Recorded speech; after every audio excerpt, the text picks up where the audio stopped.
Hoy, en 678, Cristina cerró campaña.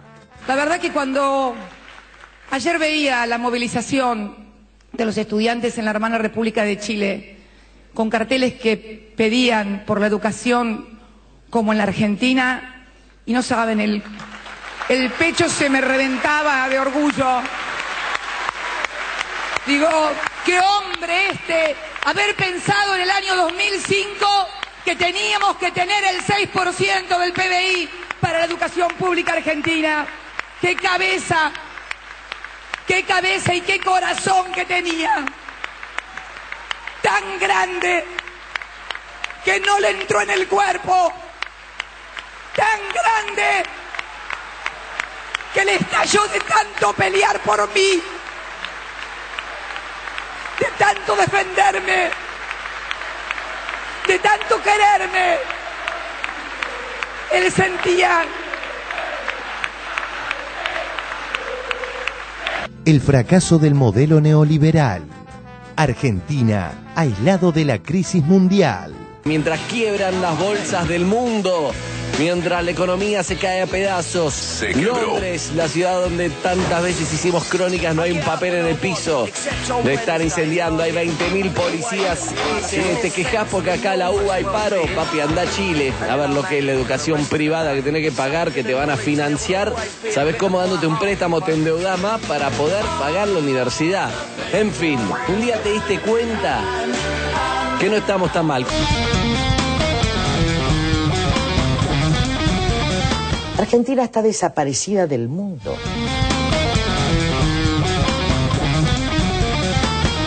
El balance habla de por lo menos 273 detenidos, hablan también de 2.000 infiltrados. En el exterior se nos cagan de risa. Unilever trae al país directivos europeos para que aprendan a salir de la crisis. Duhalde versus la Argentina de la Concordia. Todo esto que se desencadena en Jujuy va a ser imitado en muchísimos lugares. Confesión de parte, relevo de prueba. Pero ¿cómo? Está claro, es lo que venimos señalando nosotros, que hay sectores que con falsos reclamos quieren generar un clima de caos previos a las elecciones, generando un mal humor social. Pasa siempre frente a los periodos electorales, y bueno, y queda claro quiénes son los responsables, ¿no? Ustedes señalan directa, bueno, el momo obviamente es Duhalde, está claro. Confesión de parte, relevo de prueba, lo que está diciendo Venegas, lo que ha ocurrido hace pocos días con la interrupción del servicio del Roca, en un conflicto desatado por el Pata Medina, que es un hombre que milita para el doctor Duhalde. Realmente no nos parece que esto contribuya. La operación contra Zaffaroni. Tenenbaum y Sirven versus Cintia García. Esto es noticia acá y en la China. Pero no estamos hablando de esa noticia, estamos hablando de cómo fue tratada esa noticia. ¿Cuál es el hecho? ¿Vos sabés cuál es el hecho? ¿Lo sabés? El hecho, según lo que dice Zaffaroni, no tengo por qué no creerle, bueno, ¿cuál es que el efectivamente hecho? Había 5 departamentos que estaban alquilados, él no lo sabía, y que lo tenía un administrador, parece que el administrador tampoco lo sabía, que era el inmobiliario. Ya empezaste con un parece, con lo cual ya estamos desvirtuando lo que es un hecho. Ya hay un parece en el medio que perfectamente... No está toda la investigación perfecto, hecha. Entonces no estás hablando del hecho, estás hablando de pareceres. O sea, si no queremos ver que es una campaña difamatoria, no lo veamos. Pero esto está claro. Qué lindo que es estar en la tierra después de haber vivido el infierno. Qué lindo que es poder amarte y mirarte otra vez después de estar tan enfermo. Qué lindo corazón que estás acá y acá latiendo y me desenredes los ojos. Y si por ahí el miedo me viene a buscar de nuevo, voy a recordar lo que cantamos una vez, mirando el cielo. Cántale a la luna y al sol, cántale a la estrella que te acompañó, cántale a tus amigos con el corazón. Cántale a la luna y al sol, canta que es la tierra que canta en vos, cántale a tus amigos con el corazón. Otro día de magníficas noticias. 1. En la comparación con Argentina, Chile hasta las manos. Son bueno fue el partido en el debut. En el Mundial, Argentina le ganó a Chile por 30-22. Se viene Tecnópolis TV. Recibimos con alegría esta semana la noticia de Tecnópolis TV, que es el canal de ciencia y tecnología. ¿Cuáles son las características del canal? Lo que vamos a hacer en este canal es mostrar a jóvenes que estudian o que trabajan en estas disciplinas para que haya una identificación posible.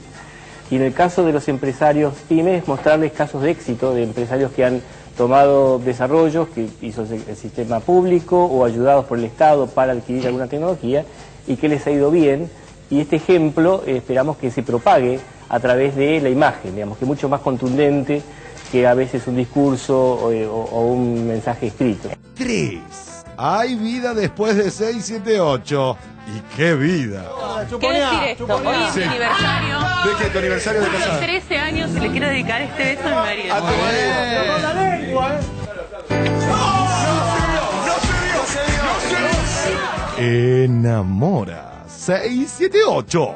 En este mundo crispado, una sintonía de amor.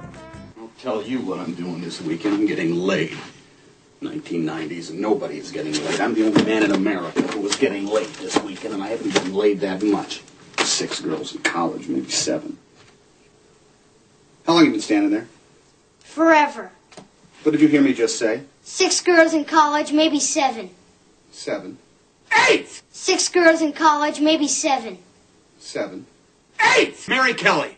This is the one I like. Cántale a la luna y al sol, cántale a la estrella que te acompañó, cántale a tus amigos con el corazón. Cántale a la luna y al sol, canta que es la tierra que canta en voz, cántale a tus amigos con el corazón.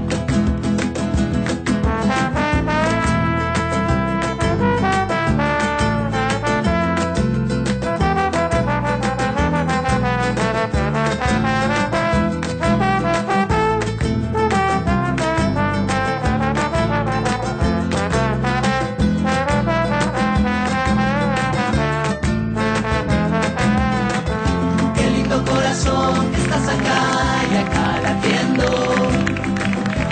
y me desagrades. Muy buenas noches, bienvenidos a 678. Ustedes saben, los acompañamos durante 1 hora y media con este habitual resumen crítico de lo que ocurre en los medios de la República Argentina. Hay una situación amorosa, afectiva acá. No sé qué perdón, estimados colegas, ¿qué pasa? Estamos al aire. Queremos que haya vida después del 678. Sí. Sobre todo queremos hacer swinger con las chicas. Yo lo cambio a barra por la que quiera. De eso se trata la vida después del 678. Dale, barra, dejate joder. Bueno, muy bienvenidos, colegas. ¿Cómo estamos hoy? Como queremos. Hoy está con nosotros para compartir el programa el señor Hernán Lorenzino. Hola, Hernán, ¿cómo te va? Bienvenido. Secretario de Finanzas de la Nación. Participaste, entre otras cosas, en la reestructuración de la deuda, ¿no?, que se hizo en el año 2010 del año pasado. Bueno, muy bienvenido. ¿Primera vez acá en el programa? Primera vez, espero no la última. Bueno, muchísimas gracias. También está con nosotros para compartir el programa el señor Pablo Tigani. Hola, Pablo, ¿cómo te va? Bienvenido. Economista, ya un amigo de la casa. Muchas gracias por venir, Pablo, Vamos con el primer tema, tiene que ver con el discurso de Cristina Fernández de Kirchner hace un ratito, material recientemente llegado, tiene que ver con este discurso de cierre de campaña en el Teatro Coliseo. Lo vemos. Cristina cerró campaña. Quiero tomar un compromiso. Me gusta tomar compromisos. Sepan todos, sepa Presidenta, que a partir del 11 de diciembre, el vicepresidente de la República Argentina siempre va a votar en positivo. Nunca más un presidente que vota en lo positivo. Por la Argentina, por los argentinos. ¡Fuerza! ¡Fuerza Argentina! ¡Fuerza Cristina!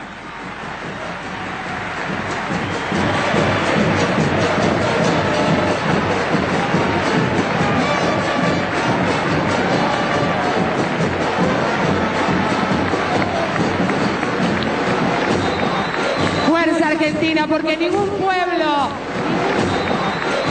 Muchas gracias. Muchas gracias. Qué día. Qué día, qué día. Y a ustedes también, que los bendiga a todos. Que Dios los bendiga a todos y a la Argentina también. La verdad que cuando ayer veía la movilización de los estudiantes en la hermana República de Chile con carteles que pedían por la educación como en la Argentina, y no saben, el pecho se me reventaba de orgullo.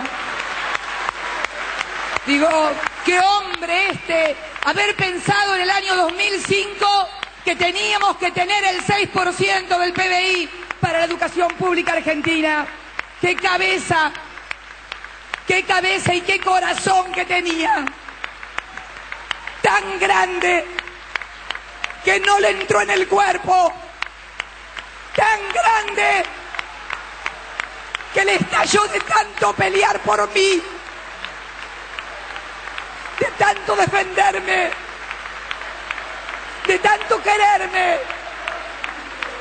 Él sentía. Después de escucharte, tus palabras, y fundamentalmente más que las palabras, porque palabras y discursos decimos todos, pero vos, Amado, has dado testimonio de esta conducta, de estas convicciones, en los momentos más difíciles y ante situaciones en las que muchos no estaban. No importa, bien vale recordarlo y agradecerlo, porque en definitiva todavía me retumban en mis oídos algunas palabras que él me dijo en aquellos meses. Siento que ahora no voy a poder protegerte cuando pasó lo que pasó. Y creo que eso lo llevó como una espina y un dolor en su corazón. Por eso creo que hoy está tranquilo.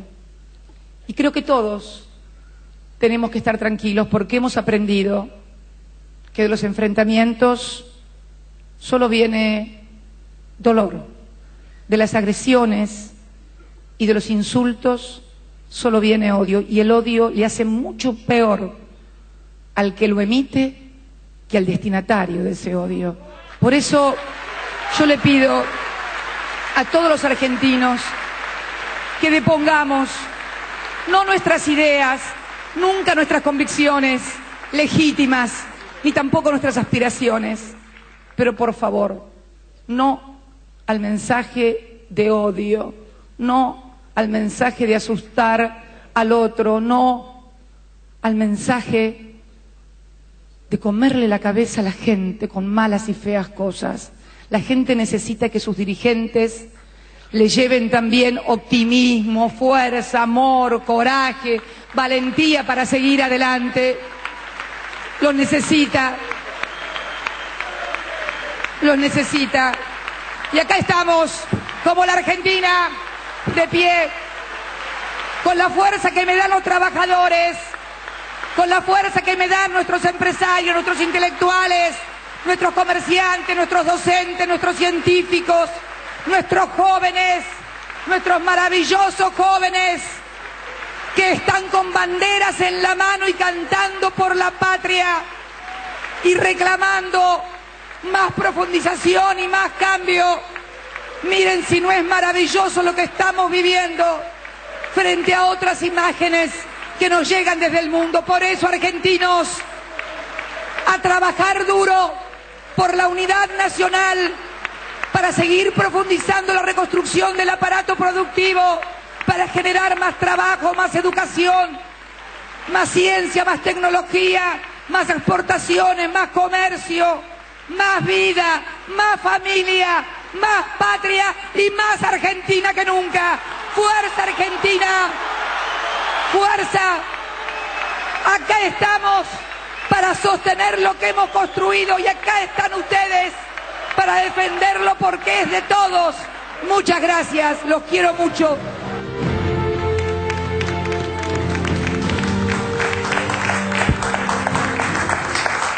Bueno, muy bien. Impactante discurso, por lo menos el tramo que acabamos de escuchar. A ver, Hernán, ¿qué te despierta? ¿Qué pensás? Impresionante, me emocioné ahí y me emocioné ahora nuevamente escuchándola. Increíble la fuerza, los dos discursos. Creo que también el de Amado, que fue menos escuchado, también fue un discurso impresionante, enumerando un poco todo lo que se hizo y dejando el mensaje de que falta mucho por hacer, pero sobre la base de que hoy estamos en otra Argentina absolutamente distinta a la que tomamos en el año 2003. A ver, Pablo. Y sí, pensando que hoy vivimos un tiempo donde los defensores del libre mercado están pidiendo que los gobiernos intervengan para parar este desastre que hay a nivel internacional. En Estados Unidos la gente dice que intervenga el gobierno, en Francia, en Italia. Hace unos años atrás hablar de estas cosas te generaba desde el sector privado un montón de problemas, ¿no? Porque una cosa, cuando uno está en el sector público y está en un gobierno, ya está, se jugó. Pero por ahí decir en una cadena de TV como Bloomberg o CNN en el 2003 que el gobierno tenía un proyecto y que aunque no le gustara al resto de la gente era un proyecto de producción y trabajo que tenía chance de ser muy exitoso, también hubo que pagar muchos costos. Y la verdad es que con alegría ahora porque vemos los resultados, ¿no?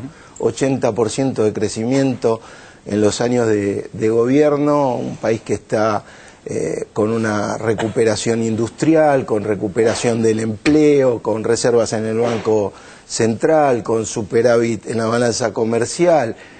Está parado en dos piernas y si viene la pelea está listo para enfrentarse, ¿no? Ahora hubo algo interesante, por lo menos un tramo que se escuchaba recién en el discurso alrededor del odio, de la palabra odio y de esta cosa que está presente, obviamente porque estamos en un escenario preelectoral de mensajes que entre otras cosas intentan asustar a la gente, así lo planteaba la presidenta. Me pareció interesante esa reflexión porque al margen de que siempre está en los discursos de la presidenta esta cosa de mezclar la política con lo que es uno como ser humano, digamos, llora, ríe, promete, toda esta cosa es por cierto muy integradora del discurso. Me parece interesante esta parte respecto del odio, porque evidentemente se está viendo de algunos sectores de la oposición ese tipo de manifestaciones como de asustar inclusive a la Habrá gente, quien ¿no? se pone ese sayal, no habrá que ver, ¿no? Porque fue muy amplio esa advertencia o ese concepto acerca del odio.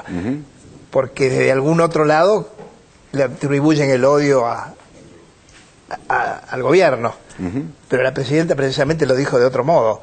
Y creo que aquí hay que aclarar un concepto, ya que estamos con quienes saben economía sobre todo. El concepto es el siguiente: si vos en tu proposición cambiás el mundo que el otro tenía instalado, un mundo apacible, donde concede cosas que vos no estás dispuesta a conceder en beneficio del pueblo, naturalmente el otro se siente despojado y empieza a sentir odio de impotencia. El odio también es impotencia. El odio es la impotencia. El ganador no siente odio. El ganador siente placer. Hablo de ganador en el mejor sentido, no en un sentido de batalla. El ganador en los conceptos, en las convicciones. Es lo que pienso yo. Me parece interesante, perdóname, Luchito, el hecho de que no es un tema menor, que no tenga papeles, que lo que dice lo está diciendo, y la persona que no necesita papeles para leer a la hora de hacer un discurso es porque las ideas son propias. No se trata de estudiar o no estudiar.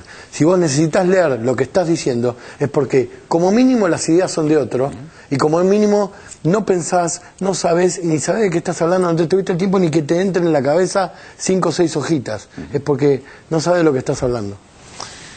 Sí, dale. Me impresiona varias cosas, ¿no? Primero la locuacidad y la emotividad del discurso de Cristina Kirchner, pero por otro lado, si uno ve cómo ha evolucionado, qué ha pasado en los últimos 2 años con el gobierno de Cristina Kirchner, porque asumió en el 2007 con el 45%, ganó en el 2007 con el 45% de los votos, a 100 días del gobierno estalla el conflicto con las patronales agropecuarias y empieza un proceso de desgaste muy fuerte que, digamos, culmina con la derrota en las legislativas del 2009.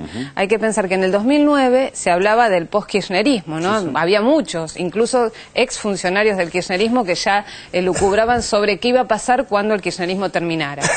Y ahí lo que hizo el gobierno de Cristina Kirchner fue profundizar una línea que había iniciado ya Kirchner, pero no retrocedió, aún habiendo perdido la mayoría legislativa, ¿no? Recordemos lo que fue la sanción de la la Ley de Servicios de Comunicación Audiovisual o la estatización de las AFJP.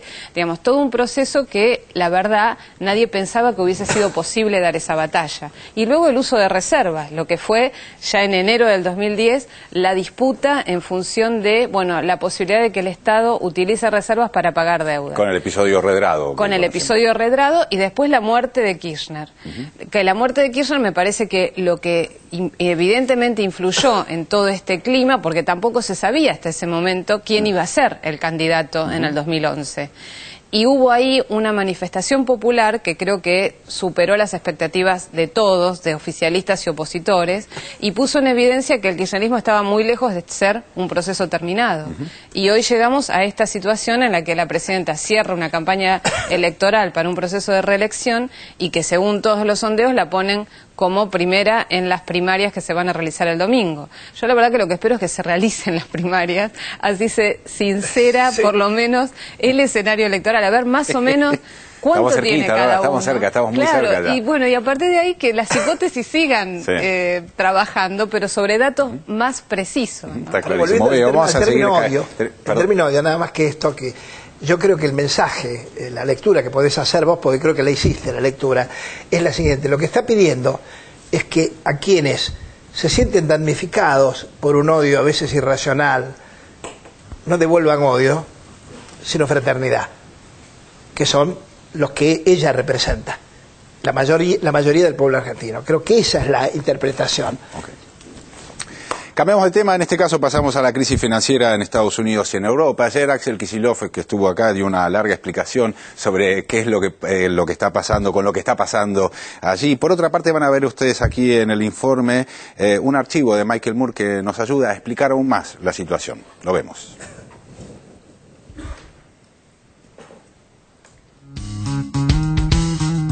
El fracaso del modelo neoliberal. Argentina, aislado de la crisis mundial. Mientras quiebran las bolsas del mundo, mientras la economía se cae a pedazos, Londres, la ciudad donde tantas veces hicimos crónicas, no hay un papel en el piso de estar incendiando, hay 20.000 policías. Si te quejas porque acá la UBA hay paro, papi, anda a Chile a ver lo que es la educación privada que tenés que pagar, que te van a financiar. ¿Sabés cómo dándote un préstamo te endeudás más para poder pagar la universidad? En fin, un día te diste cuenta que no estamos tan mal. Hoy la Argentina está más aislada que nunca. La Argentina está aislada del mundo.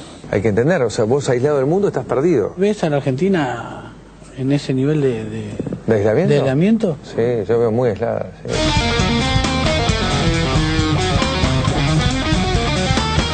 Ya hay más de 100 heridos, 4 víctimas fatales y crece la violencia en Londres. Esta Argentina aislada del mundo. For a job near enough everywhere, anywhere I can, to be honest. It's really hard, it's tough. Everyone needs a job at the moment and it just gets you down. Volver al mundo, emparejarnos un poco, ojalá bastante, con Uruguay, con Brasil, con Chile.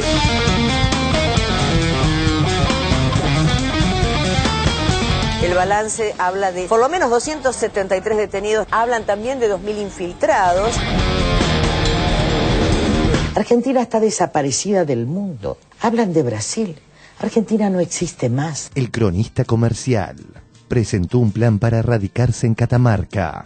Toyota quiere abrir otra planta en Argentina. En el exterior se nos cagan de risa. Walter Brown es el jefe de redacción del diario El Cronista. Relacionado con la crisis, Unilever decidió traer ejecutivos que tiene en España y en Portugal a la Argentina para que estudien las recetas, cómo tienen que hacer para salir de la crisis. Argentina, una vez más, escuela para atravesar la crisis en el mundo. Esos consideran que los ejecutivos argentinos atravesaron por esta experiencia exitosamente y bueno, quieren que les transmitan un poco esas enseñanzas a sus ejecutivos para poder pasar este grave momento que atraviesa Europa. Unilever trae al país directivos europeos para que aprendan a salir de la crisis. Aprenden cómo sus colegas argentinos lograron salir airosos de la crisis económica post-2001. En el mundo, Argentina no está en la agenda. Hewlett Packard va a producir 214.000 celulares en Tierra del Fuego el año que viene y RIM, que es la fábrica de BlackBerry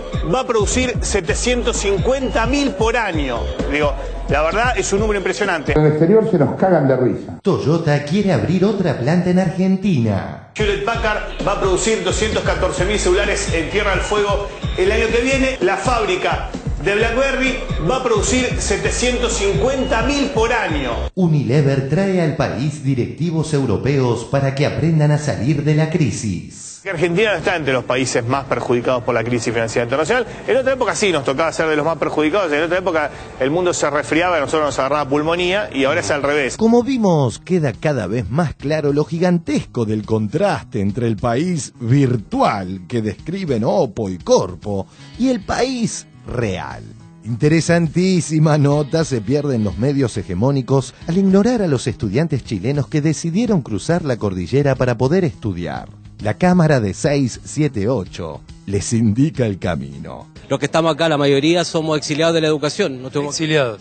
Nos tuvimos que venir de Chile porque los costos son demasiado altos. Yo estoy haciendo un magíster hoy día, pero terminé debiendo $20.000 en universidades de una universidad estatal. Nosotros decimos, está bueno tener la opción de poder estudiar en otros países, pero también estaría bueno tener la opción de poder estudiar en nuestro país. El mismo presidente Piñera dijo públicamente que para él es un bien de consumo la educación. Exactamente, él lo dijo. En nuestra sociedad moderna una mucho mayor interconexión entre el mundo de la educación y el mundo de la empresa. Porque la educación cumple un doble propósito. Es un bien de consumo. Es un bien de consumo. La verdad es que la educación en Chile está regida por la oferta y la demanda. Tal como si uno se fuera a comprar ropa a una tienda comercial o se fuera a comprar un auto, uno va a comprar un título también. Estamos luchando porque queremos recuperar la educación gratuita y pública en Chile. Estamos agotados de tener que aguantar un sistema neoliberal, de tener que estudiar de manera totalmente privada, sin ningún respaldo del Estado. Estamos aquí porque queremos recuperar nuestros derechos como ciudadanos. ¿Vos estás estudiando hoy en Argentina, es así? En la UBA. Estoy haciendo el CDC de Psicología. Los países van creciendo. El problema es qué hacemos con ese crecimiento. Brasil y Chile lo han convertido en desarrollo. Chile tiene una larga tradición con el tema educativo. Nos han pasado... Un candidato como Dualde que diga que en Chile y en Brasil se superan en educación a Argentina, o sea... Horrible que un candidato a presidente no tenga una concepción formada y tampoco esté informado de la educación de su país, siendo que las mejores universidades o la mejor educación, la educación de calidad se da en su país. Chile tiene una larga tradición con el tema educativo, nos han pasado... El 8% de la población en Chile maneja el 80% de los recursos, o sea, hay una gran desigualdad económica y social, que el sueldo mínimo se ha convertido en el sueldo máximo, que está absolutamente tercerizado y precarizado el trabajo, que la educación es carísima, la salud también, y que por lo tanto todo aquel que quiera decir que Chile es un modelo a seguir está completamente equivocado. Yo aconsejaría que todos los que lo dicen, que conozcan la realidad de Chile y que no lo sigan diciendo. Por último, lo siguiente. Hace varios días, 678 viene reflejando estas elogiables declaraciones del ministro de Educación de Macri, Esteban Bullrich. Destaquemos un poco lo bueno, a dónde estamos parados. Me parece que es importante marcar que en los últimos años ha habido, por ejemplo, un crecimiento importante de la inversión educativa. Pasamos del 3% del PBI a más del 6%, 6,43% el año pasado, por una ley que sancionó Néstor Kirchner, que no lo mencionaste entre los éxitos, pero yo lo incluiría sin lugar a duda, ¿no? Muy bien, ¿eh? Destacando el ministro de Educación de Macri. Sin lugar a dudas, sí. Digamos, ese es uno de los grandes éxitos. Creo que se ha incluido mucho, se han construido 1.700 escuelas, va a parecer una propaganda kirchnerista esto, pero se han construido 1.700 escuelas. ¿Termina votando? Nos va a votar. Nos preguntamos, ¿cuántas escuelas se construyeron en tiempos de Menem, Dualde y de la Rúa? Si me piden rigor, les doy a Gabriel Schultz. En 10 años, ¿sabes cuántas escuelas se construyeron en la presidencia de Menem? No tengo el dato. 7. 7 en 10 años. En 2 años de la Rúa, ninguna. Ninguna escuela.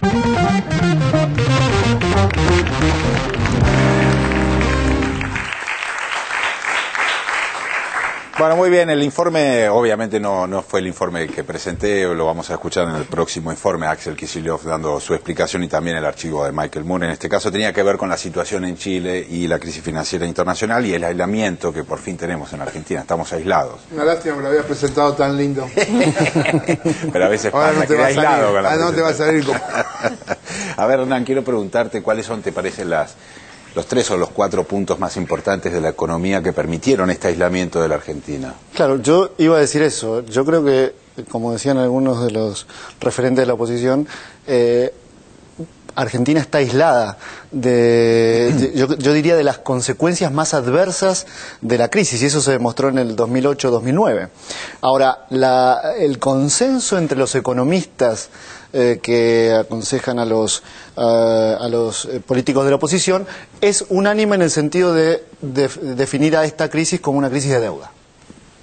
O sea, digo, no lo dice el gobierno, no lo dice operadores del exterior, sino los propios, incluso algunos candidatos.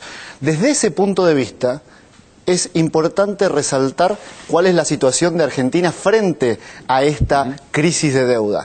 La verdad es que parece que decir que Argentina, hoy la deuda de Argentina no alcanza a la mitad del PBI, o sea, lo que Argentina produce en un año, parece que esto es algo que surgió de un día para otro.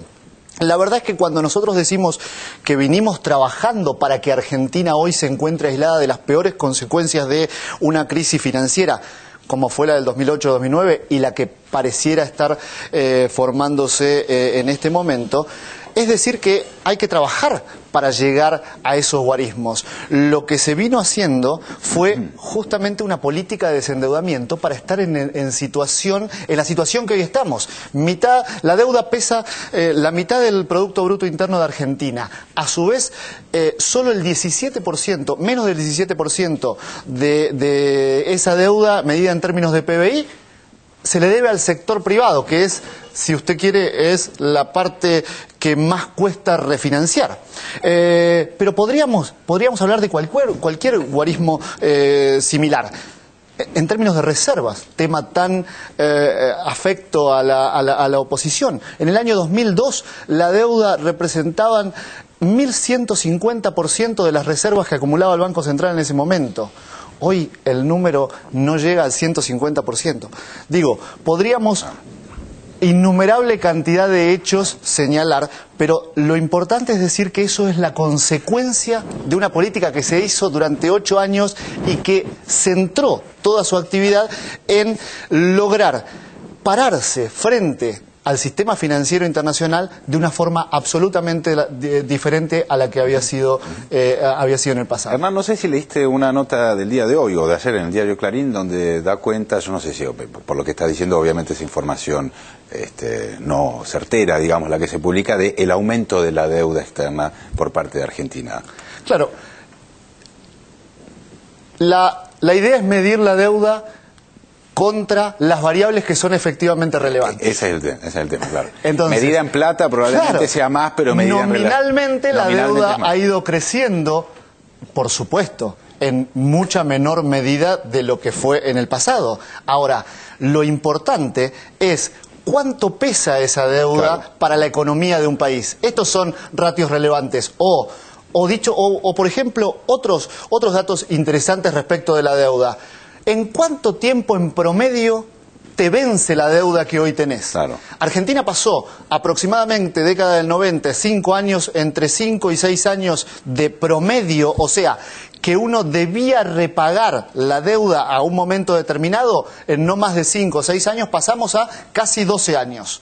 Medido en términos de perfilamiento, en términos de moneda. En el año 2002, o si quieren, en el año 2001, el 97% de la deuda de Argentina estaba denominada en dólares o en una moneda extranjera. Hoy, más del 40% del total de la deuda está denominada en pesos.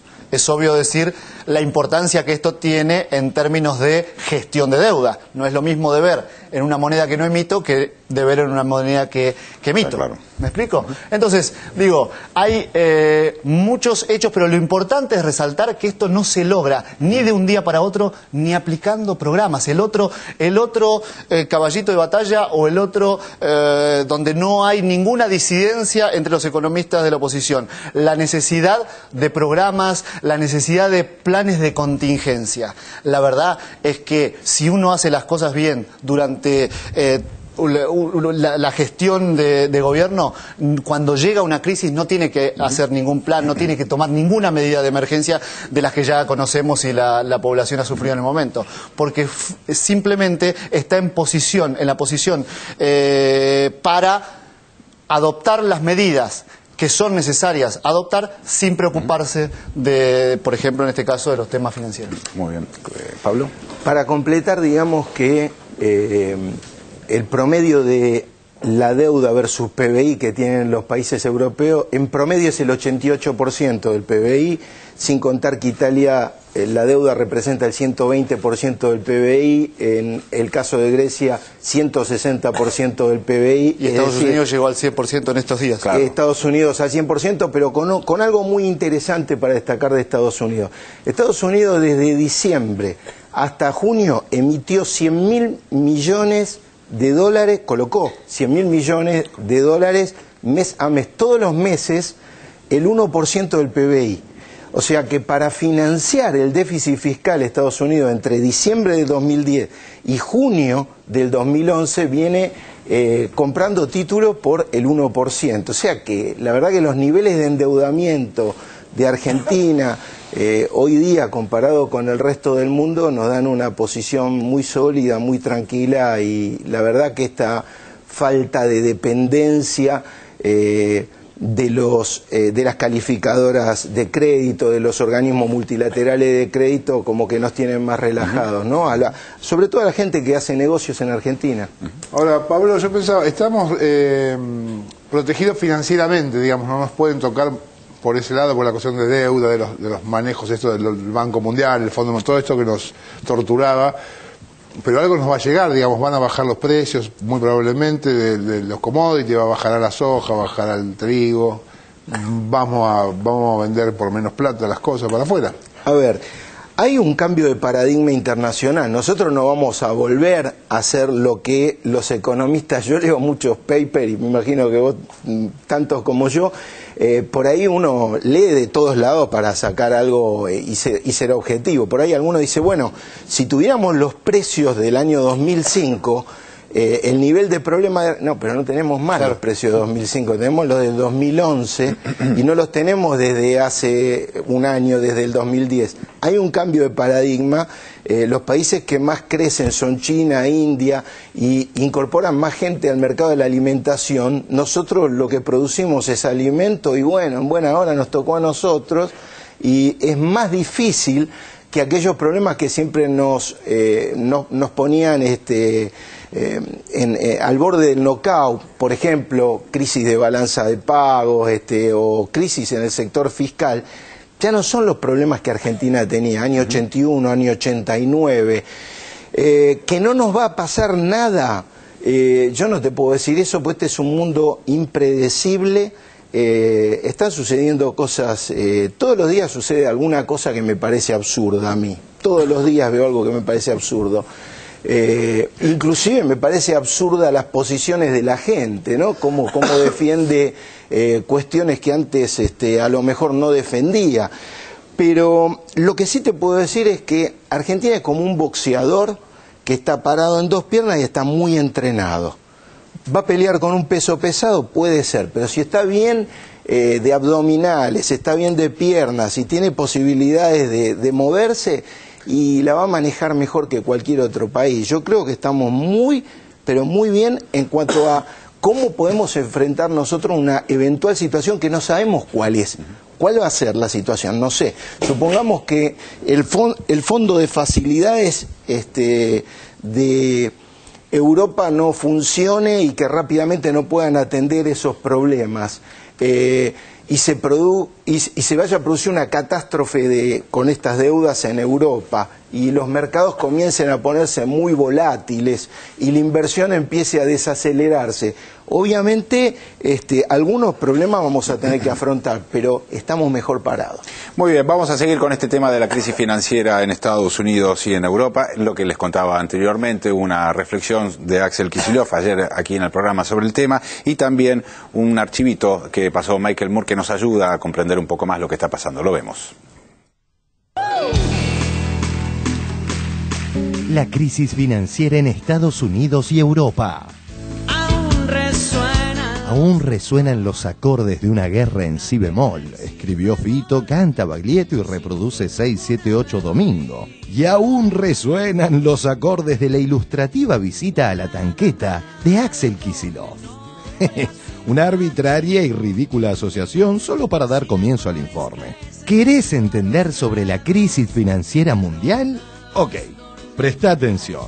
Alrededor de 2008 se empezó a decir que la economía norteamericana estaba muy débil porque tenía lo contrario de lo que tenemos nosotros en esta última época. Nosotros tenemos superávit gemelos, superávit externo y superávit fiscal, y Estados Unidos viene hace muchísimo tiempo con déficit externo, o sea, más importaciones que exportaciones, y déficit fiscal. Quiere decir que ya para las calificadoras y todas estas agencias de riesgo y para el propio Fondo Monetario Internacional, hace décadas que Estados Unidos está aplicando o está en una situación que es la que ellos decían que era muy dramática para países como el nuestro, ¿no? Y que era insostenible y que iba hasta allá. Creo yo que estamos viendo cómo ha habido un desplazamiento muy importante con la presencia de China, pero de todo el sudeste asiático, de buena parte de lo que sería la industria mundial. O sea que hay un proceso claramente mundial de cambio del eje de producción industrial, que se ha desplazado a zonas como Japón, bueno, primero inicialmente el sudeste asiático y principalmente China. ¿Para qué lo hizo? ¿Por qué se llevaron las empresas ahí?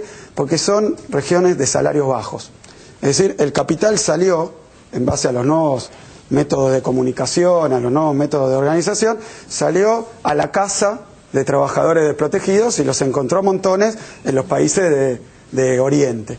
Y relacionado con lo que decía Axel, veamos esta entrevista que la nata bueno y profundo le realizara al CEO de Nike. Nike makes no shoes in America. Nike makes most of their shoes in Indonesia, using teenage girls and paying them less than 40 cents an hour. I couldn't believe the chairman of Nike was granting me a visit. I've got here 2 tickets, one in my name and one in your name, for you and I to go to Indonesia together. All right, and you show me those factories, you explain this to me, right? I'll show you what's going on. Sunday. Oh, no, not a chance. Huh? Not a chance. No? No, but They're transferable. I can change it to another day. No, I'll tell you. Seriously, look at this. Michael Moore, I got it right here in your name here. And... I've never been to Indonesia. You've never... Oh, you've got to go. No, I can't go right now and the rest of this year. I mean, basically, you've got, an underdeveloped country with a repressive regime, and the way they pull themselves out of this thing is by having, I think trade helps. That's a separate discussion from an American company going into Indonesia and working with a regime that killed 200,000 people. That's almost a form of genocide. I don't know you personally, but I know you have a conscience. Well, I certainly wouldn't approve of any of that sort of thing. But basically, I mean, how many people were killed in the Cultural Revolution? Believing this very strongly, that Americans do not want to make shoes. They don't want to make shoes. That isn't what their ambition is. If I could find 500 people in Flint, Michigan who want to make shoes, will you open a factory? They want to make shoes. I think they don't want those jobs. No, if they do, if they will work those jobs, will you come to Flint? Well, you'll have to convince me that they want to make shoes. We need jobs! We need jobs! We need jobs! There's a lot of people in Flint and all over Michigan that need jobs, but especially in Flint. And I'm one of those people. We're hard workers in this area. We've been working a long time. 5 generations, 4 generations of hard workers putting cars together. We can put together your teddy shoe. Please give us a chance. Thank you. Very impressive. So what do you think? I think that a lot of people that don't have jobs will take any job, but that given choice, that Americans really don't want to work in shoe factories. I still believe that. No, but I've just No, they showed you said these they did. people Because, here. and I think any unemployed person will say that I would like any job. Would you do it as a personal favor to me? Es decir, el capital salió, en base a los nuevos métodos de comunicación, a los nuevos métodos de organización, salió a la casa de trabajadores desprotegidos y los encontró montones en los países de Oriente. Claramente, si las empresas operan ahí, el déficit comercial es inevitable, porque casi todos los productos, o buena parte de los productos que antes se producían en los países centrales, ahora se producen en China y en otras regiones. Quiere decir que ahí hay un endémico, un estructural déficit del intercambio comercial. Continuando y finalizando con Michael, este fragmento revela la inequidad del modelo tan aclamado por la Argentina de otros tiempos. Back in 2005 and 2006, Citigroup wrote 3 confidential memos to their wealthiest investors about how things were going. They reached the conclusion that the United States was no longer really a democracy, but had become a plutonomy, a society controlled exclusively by and for the benefit of the top 1% of the population, who now have more financial wealth than the bottom 95% combined. The memo gloated about the growing gap between rich and poor and how they were now the new aristocracy, and that there was no end in sight for the gravy train they were on. There was, though, one problem. According to Citigroup, the most potent and short-term threat would be societies demanding a more equitable share of the wealth.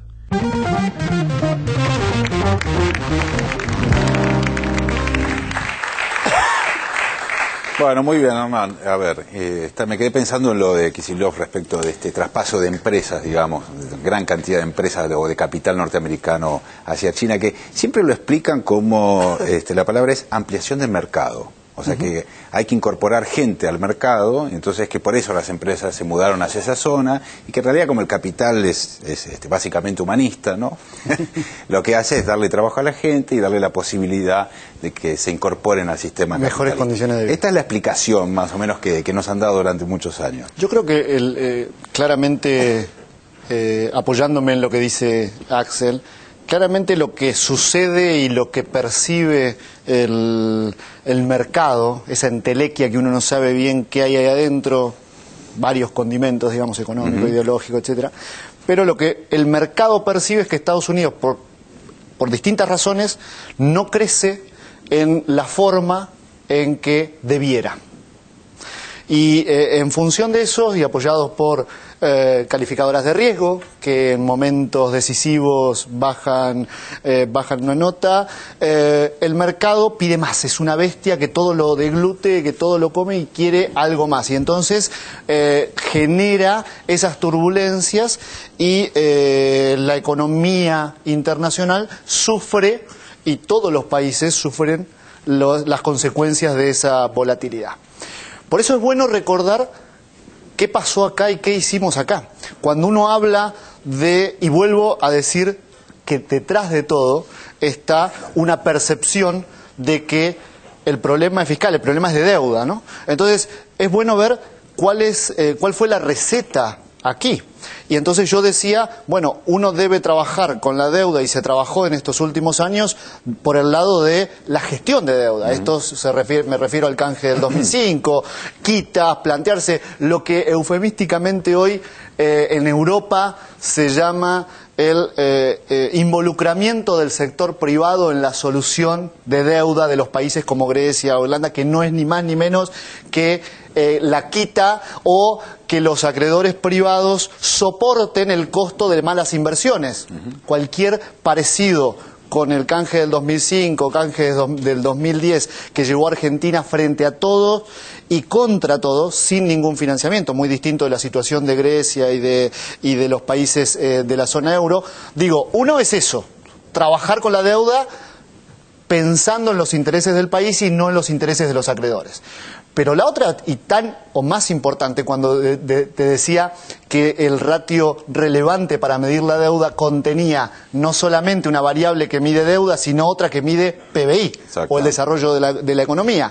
La otra es trabajar con la economía. O sea, lo que en estos 8 años de gobierno se hizo fue trabajar con la deuda, pero también trabajar con la economía, y por eso generar puestos de trabajo, generar mayor consumo, crecer en definitiva a tasas inéditas para la historia del país, también hacen a la robustez y hacen que cuando una situación de crisis se presenta, uno esté, me gustó la imagen del boxeador, uno esté bien entrenado y pueda responder a ese desafío de una manera mucho mejor y muy diferente a otras épocas. Hoy Cristina lo decía en el acto, pensar que antes, cuando Brasil tenía un problema, cuando el sudeste asiático tenía un problema, el mínimo estornudo en el sistema financiero internacional era un desastre en el país. A ver, Pablo, lo más breve posible. Sí, yo creo que si en el año 2008-2009, el semestre trágico, el último trimestre del 2008 y el primero del 2009, no hubiéramos arrastrado la crisis del campo, creo que no nos hubiéramos enterado nosotros y no hubiéramos caído, no se hubiera desacelerado el nivel de actividad como sucedió. Yo creo que no se pudo ver bien cómo Argentina estaba en ese momento a causa de los problemas internos que nosotros mismos tuvimos que afrontar, ¿no? Muy bien, vamos a cambiar de tema. Tenemos ahí Zaffaroni, ¿no es cierto? Exactamente, porque ayer en el programa de TN, Palabras Más, Palabras Menos, hubo dos invitados. Por un lado, Pablo Sirven, por otro lado, Cintia García, que es una periodista que acompaña a Víctor Hugo Morales en su programa de radio, y discutieron, o conversaron, debatieron sobre la campaña contra Zaffaroni. Lo vemos. La operación contra Zaffaroni. Tenenbaum y Sirven versus Cintia García. Jugoso debate se armó anoche en relación con la operación contra Zaffaroni.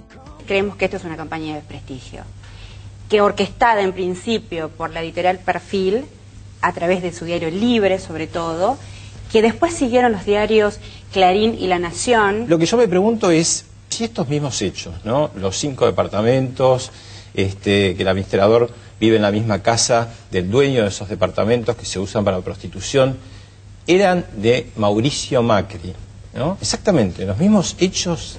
Yo quisiera saber si hubiera habido una solicitada, si hubiera habido una campaña, ¿qué hubiese pasado? Lo que pasa, Pablo, es que si entramos en el término de las hipótesis, yo te podría preguntar qué pasaría si vos tuvieras esos departamentos. O sea, si entramos en el terreno de las hipótesis, el sí hubiera, pero resulta que no fue. Fue a Eugenio Raúl Zaffaroni, juez de la Corte Suprema. Entonces me parece que lo que debería responder son los argumentos de la solicitada y el rol de periodismo en la solicitada. Esto es noticia acá y en la China. Pero no estamos hablando de esa noticia, estamos hablando de cómo fue tratada esa noticia.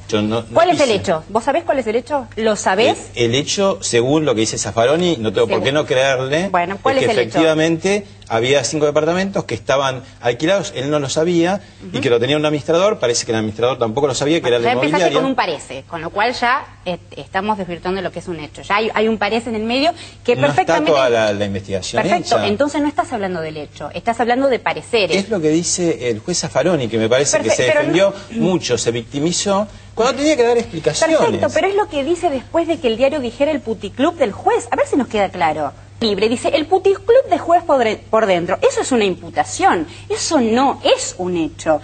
Y en consecuencia, toda una rotativa circular de distintos medios a los que se sumaron esta misma casa en la que estoy hablando, reproduciendo pedidos de renuncia de Ricardo Moner Sanz en cadena nacional prácticamente, o del propio Ricardo Alfonsín. Entonces, si eso no es una campaña defamatoria, no, eso no es una Los diarios grandes tardaron varios días y fueron muy prudentes y siguen siendo prudentes con la cobertura del hecho. ¿Cuál es la prudencia de decir que Zaffaroni se reunió con 2 miembros del gobierno y eso que sea una noticia falsa que después la dice el propio periodista Adrián Ventura del Diario de la Nación a la que vos pertenecés? ¿Dónde está la veracidad de eso? O sea, si no queremos ver que es una campaña difamatoria, no lo veamos. Pero esto está claro. Sorpresivamente, Pablo, que trabaja en La Nación, nada dijo sobre las mentiras que en el diario publicó Adrián Ventura, que luego debió desmentir Morales sola. La Nación, por Adrián Ventura. Según pudo saber La Nación ayer, Zaffaroni se reunió con el secretario legal y técnico Carlos Zanini. también se habría entrevistado con el ministro de Justicia, Julio Alac. Terrible, terrible. No me he reunido con nadie. Esa reunión no ha existido. No le quedó otra a La Nación, a través de la columna de Morales Solá, de admitir que habían mentido en una nota que sacaron la semana pasada. La Nación, por Joaquín Morales Solá. Debe subrayarse que Zaffaroni no mantuvo reuniones con funcionarios nacionales en los días recientes. Esa es la forma de desmentir la operación que habían empezado la semana pasada. Antes de volver al debate de anoche, en estos tiempos de Corte Suprema Independiente, bien vale recordar la época de Menem Duhalde y la Corte Adicta. Aquella corte adicta, aquella mayoría automática y cuántos otros términos para una corte suprema que daba vergüenza. ¿Cómo? Sí, esto es una de las cosas, esta es una de las cosas que tengo que torcer, esta es una de las cosas que tengo que torcer. La Corte Suprema de Justicia que daba vergüenza. Zaffaroni fue un poco la cabeza de una renovación que fue muy bienvenida. Obviamente fuimos la corte que ingresó al poder con Menem, pero de ahí a que nosotros tengamos algo que ver con el tema de Menem. No es nuestro deseo contar con una corte adicta. Queremos una Corte Suprema que sume calidad institucional y la actual dista demasiado de hacerlo. Hablar hoy de corte adicta es absolutamente irrelevante, porque no sea adicta a quién vamos a hacer ya. No sea adicta a quién vamos a hacer ya. El presidente de la Corte Suprema anterior era Julio Nazareno, era socio del presidente directamente. Era una vergüenza la Corte Suprema menemista. Ese es un antro, ese es un antro, ese es un antro, mejor dicho, es un ámbito muy distinto al de la prensa y muy distinto al del Senado. Es un ámbito gobernado por la majestad, que significa el nombre de la justicia. Entonces el Joaco torpemente reconocía la dependencia entre poderes, permitiéndole a Menem quedar como un gran republicano. ¿Por qué no le pide públicamente a la Corte que no se pronuncie sobre esa cláusula, que permita... Joaquín, entonces usted, discúlpeme, no conoce nada de derecho. ¿Cómo yo, presidente de la Nación, le voy a ir a imponer a la Corte un pronunciamiento? No, no le estoy hablando de imponer, le estoy hablando de pedir. Pero ¿y eso es imponer? Porque la cláusula esa se refiere solamente a usted, presidente. Por favor, un poco más de seriedad. Si yo hubiera sabido esto, no me presto a este programa. ¿Cómo le piden al presidente que le pida a la Corte un pronunciamiento? Sí, ¿A que dónde le pida, está la independencia no que le imponga. ¿A dónde está la independencia de los poderes? Como decíamos, tremenda patinada del barbado comunicador. Volvamos al presente. ¿Cómo se mide la dimensión en la cual deja de ser el periodismo actuando con su sector amarillo, su sector sensibilista, sus equivocaciones, sus malas fuentes, sus intereses también y qué sé yo, en medio de una noticia que es importante, y dónde empieza la campaña? ¿En qué momento uno toma una regla y dice a partir de acá es campaña? Y básicamente no imputándole delitos a una persona inocente, básicamente. Y la imputación fue en la tapa del puticlub. No, pero para empezar, o sea, si vos Primero no es un delito, porque si no hay trata de personas... Si decís el puticlub, sí, un prostíbulo es un delito. El regentear la prostitución es un delito. Reconoció que estaban esos departamentos ocupados por gente que ejercía la prostitución. Pero es absolutamente diferente. Una cosa es la desnaturalización de un contrato civil, donde Zaffaroni no sabía... ¿Pero cobras 4 o 5 veces más? No, no cobras... Eso también es una información falsa. No. Otra información falsa, ¿ves? O sea, es una sucesión de cosas. Se decía que cada alquiler era un contrato de 5.000 pesos y cada contrato de alquiler era de 1.500 pesos. ¿Vos crees que hay alguien detrás de la campaña o es solamente editorial perfil más los medios? ¿Hay alguien detrás? No sé. Evidentemente hay alguien detrás. Y evidentemente es alguien a quien le molesta a Zaffaroni y el trabajo de Zaffaroni. ¿De quién? No, la verdad que no. No, porque si lo dijera estaría justamente haciendo lo que critico en la solicitada. ¿Puede haber demostración de campaña si uno no tiene claro quién es el interesado y cuál es el vínculo entre el interesado y la supuesta herramienta que es el medio? Zaffaroni habló de algún interés económico. ¿Pero a vos te extraña? ¿A vos tenés dudas? ¿Vos pensás que esto no es una campaña de difamación? Mira, yo creo que si uno le exige a los demás que afirmen algo probándolo, cuando afirma algo tiene que probarlo. No, pero estás errando el debate, estás desviando el eje de lo que me estás diciendo. Una cosa es decir que es una campaña de difamación y otra cosa es que yo sepa los intereses que hay detrás de quienes quieren sacar a Zaffaroni de la Corte Suprema. Por si Ernesto desconociera el origen de la operación, Daniel Tognetti da alguna pista. Y acá hay una campaña muy fuerte, esto importante que quiero destacar, es porque el artículo de desinversión del Grupo Clarín, que se ve afectado por la ley de medios, se va a definir finalmente en la Corte Suprema. Están yendo por la Corte Suprema, claramente, con una campaña de difamación que no recuerdo antecedentes, de una persona que es muy, pero muy importante para la Argentina como Eugenio Zaffaroni. Mi presencia acá obviamente es un gesto en un programa de TN de apoyo a Clarín y a la Nación. ¿Por qué crees que tenés que apoyar a Clarín y a la Nación? Porque creo que que la prensa libre está en problemas. Mi presencia acá obviamente es un gesto en un programa de TN de apoyo a Clarín y a la Nación. ¿Quedó claro ahora de dónde vino la ya desmoronada opereta?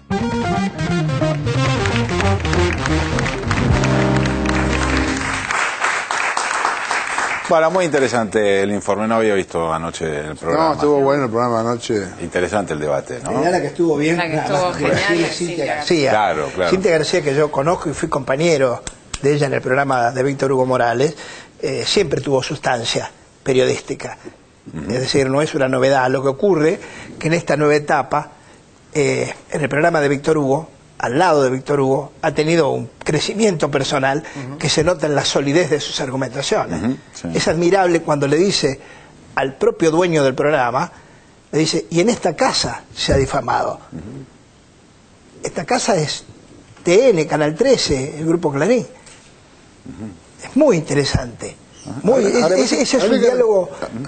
A mí me impresiona mucho una de las intervenciones que hay, que es algo así como que condiciona de qué manera tiene que responder el juez Zaffaroni frente a la idea puticlub, digamos.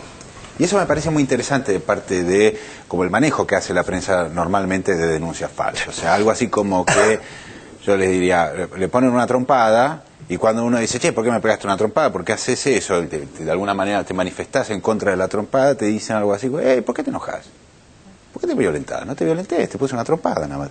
Y eso me parece que es como una, digamos, es lo más parecido a un psicópata, digamos. Eso, si nosotros tenemos una instancia doméstica de esta cuestión, es lo más parecido a enloquecerte, digamos. O sea, no hay mucha manera de salir de ese dispositivo que finalmente agrede, digamos. Y que cuando uno se defiende de esa agresión, lo que aparece es, ¿por qué te enojas? ¿Por qué te enojas?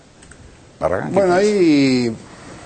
Claro, tenemos pidiéndole precisiones a Cintia sobre dónde empieza una campaña, tráeme los papeles a ver cómo se hace una campaña.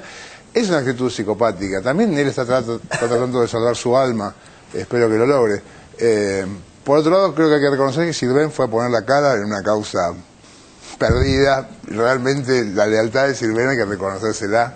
Fue a defender una cosa indefendible y bueno, se quedó ahí y se la bancó. A ver, Nora.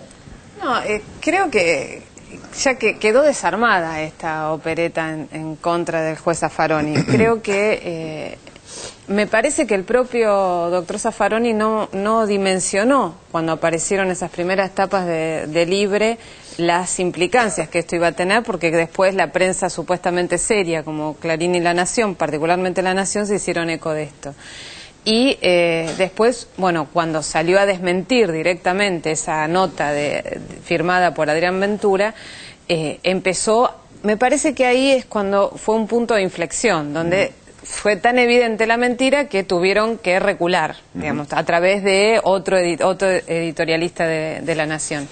Pero creo que también la actitud de los medios fue reforzada por dirigentes políticos, ¿no? Como Ricardo Alfonsín, candidato a presidente, que sin más pidió un paso al costado del juez, diciendo, bueno, además dijo que había un delito de por medio, y dijo incluso que le parecía que había renunciado Zaffaroni, ¿no? Lo cual me parece que hay un nivel de irresponsabilidad política muy importante.